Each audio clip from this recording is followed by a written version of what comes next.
Hi ladies, my name is Sunsu and I'm one of the coaches for Greta Bereisaite, who is the #1 dating coach for women out there.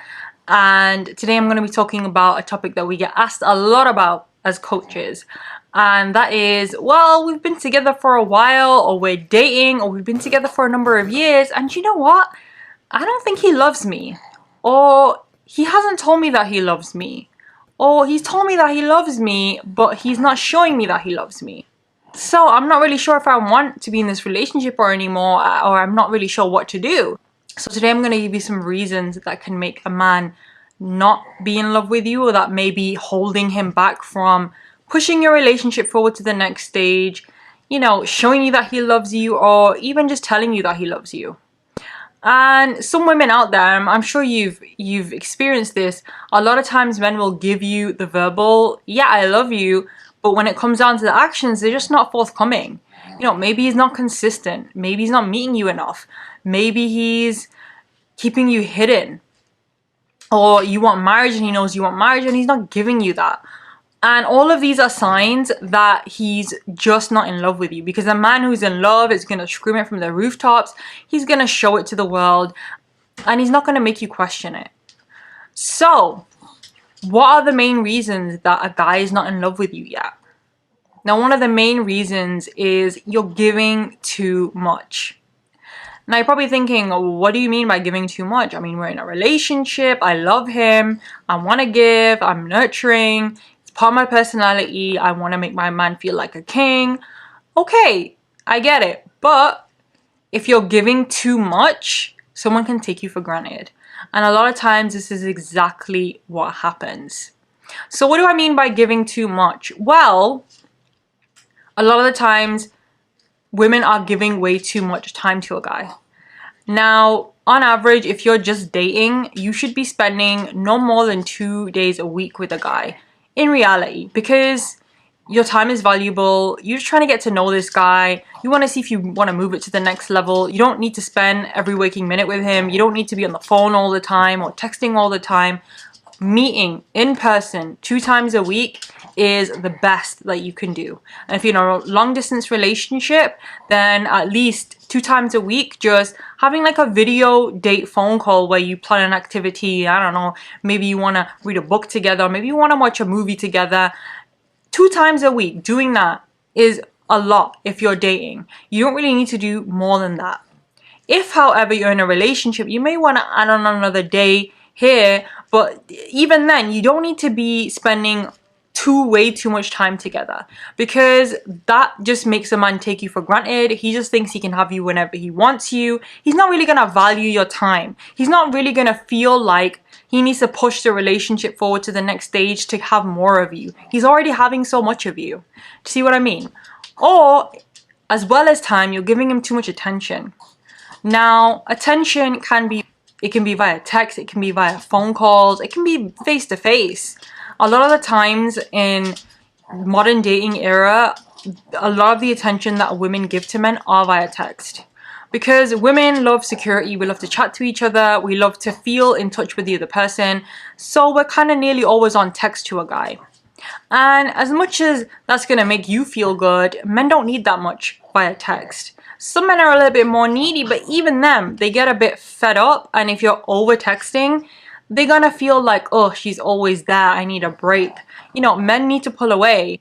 Greta actually has a video on men's pull away needs, which she will link up here, and you can have a look at that. So if you're not really giving him his pull away need, even if he doesn't realize that he needs it, then he's going to actually start taking you for granted. He's going to feel like he's had way too much of you, and you know what? His attraction for you and his love for you, or whatever he's feeling, is gonna decrease. Giving too much can also be giving too much physically, so cooking and cleaning for him. Now, I know that every woman has been told the way to a man's heart is through his stomach.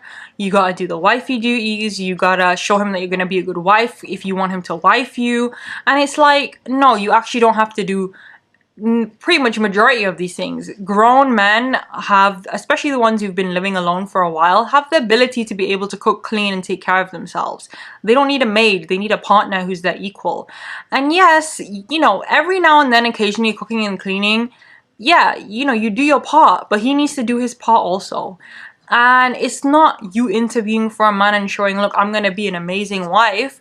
It's something that it needs to come with mutual respect. He also needs to be showing you that he's going to be a great partner. And a lot of times women get so lost in interviewing for a guy that they're not actually paying attention to if he's a good enough partner or not. And that should be the number one thing that you're doing as a high value woman, is you need to be interviewing him.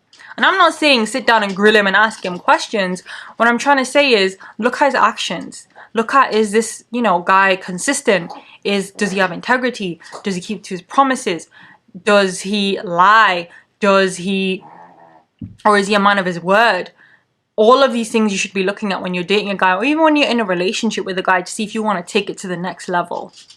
So don't focus on trying to impress him. Instead, just be the best person that you can be in and of yourself. And if you do that and you do your share of, maybe you guys are living together, you do your share, that's more than enough. You don't need to do above and beyond. You shouldn't be giving more than he's giving anyway in every single area, because men don't need that much security from you. They don't need you to give more than them. If anything, the way that a man falls in love is if he's investing more into you. So remember that if he's investing more into you, he's more likely to fall in love with you. You are the one who's mainly investing into him. You're going to fall heavily in love with him, but he's not going to be the one falling in love with you because his investment is lower. Don't give as much.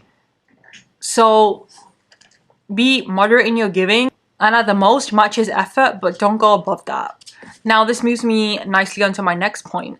A lot of times women want, the full wife, living together, being together, but they'll do all of this without actually getting the ring.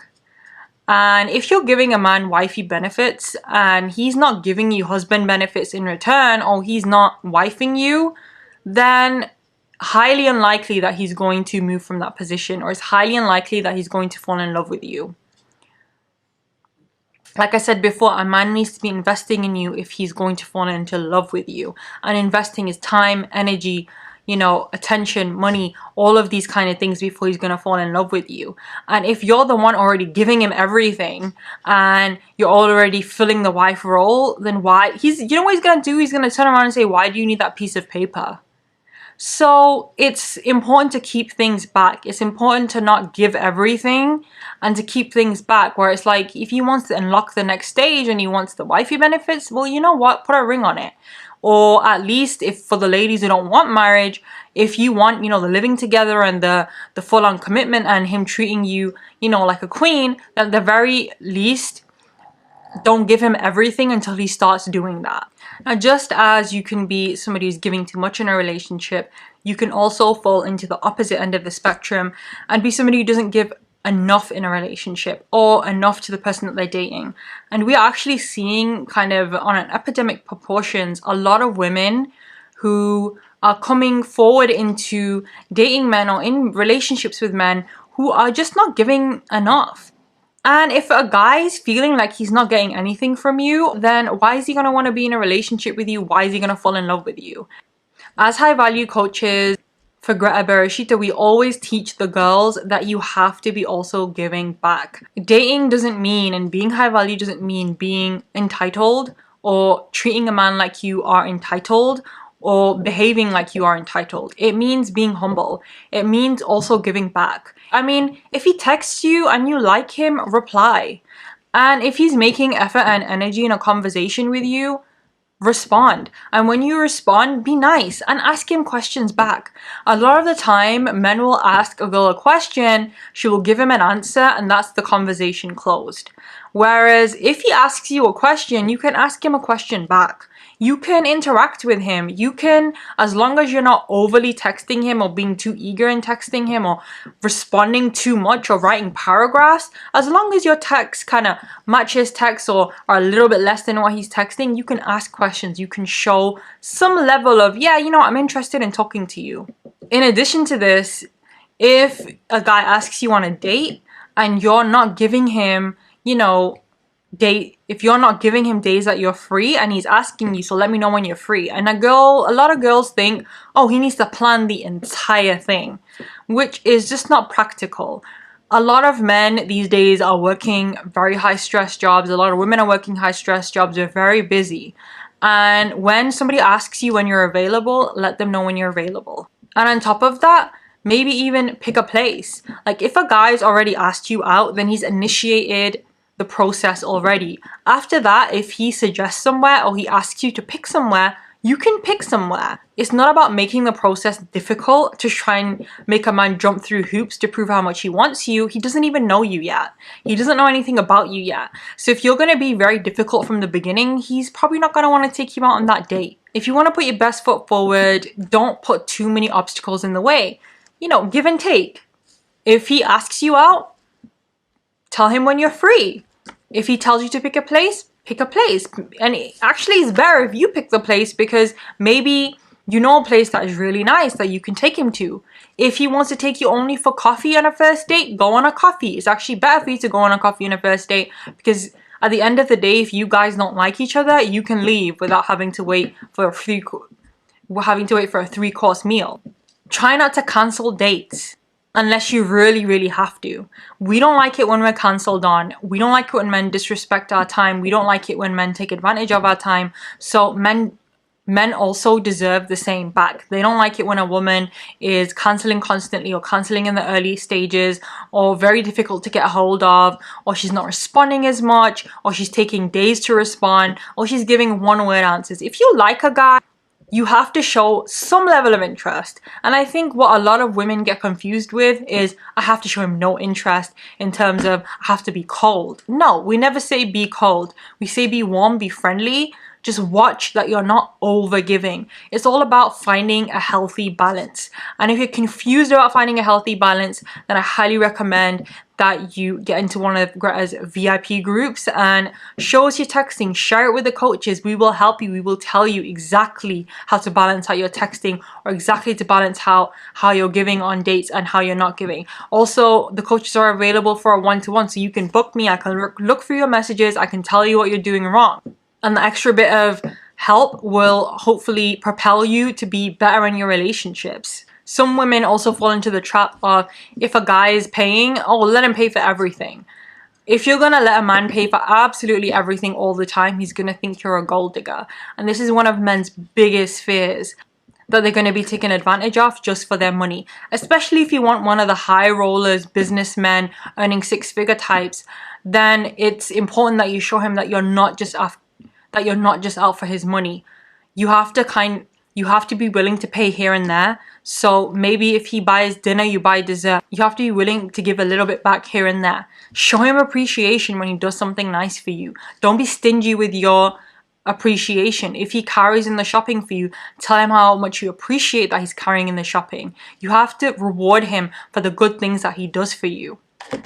And there are many more points that I could go on and on about, but one of the final points I want to touch on here today is women who are rude or who have an attitude. And this kind of follows on very closely from not giving enough.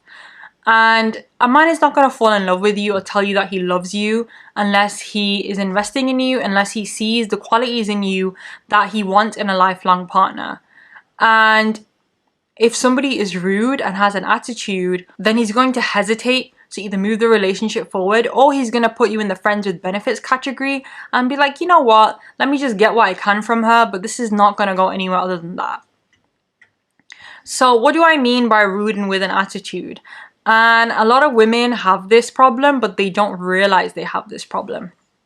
And a lot of times it comes down to, if a guy does something that you don't like, and instead of putting down a healthy boundary, which means through actions and by doing it in a calm, collected, logical way, you're going to scream, you're going to yell, you're going to swear, you're going to tell him, excuse me, how dare you do this to me? You don't you don't disrespect my time like that. You don't behave with me like that. You're giving him attitude. You're giving him bad negative energy. When you're going to be doing this, yeah, granted, if he did something that you didn't like, if you're going to be behaving this way, he's going to shut down. He's going to be like, she's not handling this in a mature way. So you know what? Why am I going to move things forward with her? And the high roller, high baller type guys are definitely not going to want to bring a woman around their friends who's rude, disrespectful. You don't know if she's going to swear. You don't know if she's going to have an attitude with him at the event. Nobody wants that. So say for example he does something that you don't like, instead of yelling, screaming, nagging, telling him he's useless, telling him he never does what he's gonna, telling him that he never keeps to his promises, none of which will ever work on him anyway. I'm sure as a woman, you know, if you've yelled and screamed at a guy or you've told him what's up, his behavior doesn't change afterwards. He might change for a day or two, but his behavior is always going to go back to normal because you actually haven't put a boundary down. All you've done is vent your frustrations at him. So instead of venting frustrations, the best thing that you can do is put down a healthy boundary instead. And like I said, if you want to learn more about putting down boundaries, then I highly recommend that you join the VIPs or ask one of us coaches. But when you add all of these things together, or you add parts of these things together, it really heavily contributes to why a man isn't moving a relationship forward with you, or why he is not in love with you, or why he's not telling you that he's in love with you, or why he's not showing you that he's in love with you. Now you're probably thinking, well, Sunsu, I'm nailing it. I'm not doing majority of any of these things. So why is my guy still not telling me that he loves me? And that comes to my final point, which is if you are nailing it, if you're nailing the high value, you're not making any of these mistakes, and a guy is still not showing you consistency, he's still not stepping up to the plate, he's not moving things forward, then the interest level with him is just not there. And instead of spending time with a man who's going to waste your time and not giving you what you know you want and deserve, the best thing that you can do is drop him and move on to a guy that is going to give you everything you want and deserve. You need to make space for new men if you want that level of happiness. Otherwise, if you're going to keep the same guy around even though he's not stepping up to the plate, all you're going to do is waste time and energy on somebody that's probably never going to change. So my last point to leave you with is always look at a man's actions over his words, and let me know in the comments below what your relationship and dating experiences have been with guys and what situation you're in right now, and if you feel like you've made any of these mistakes or you know people who are making these mistakes. I would love to hear from you. So if you would like to hear more from me, then find me on Greta Bereisaite's VIP 1 or VIP 2, and details will be in the description box below. Thank you so much for watching this video, and I hope you have an amazing day.